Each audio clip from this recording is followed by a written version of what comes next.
లోకానికి దేవునికి వైరం అనేది ఇక్కడే. అదే యేసు ప్రభు వారు అంటారు, లోకము మిమ్మల్ని ద్వేషింపనేరదు.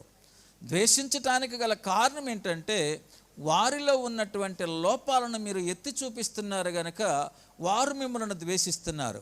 నన్ను చంపిన లోకమే మిమ్మల్ని కూడా చంపేస్తుంది. చచ్చిపోండి, కానీ సత్యాన్ని ప్రకటించండి అంతే.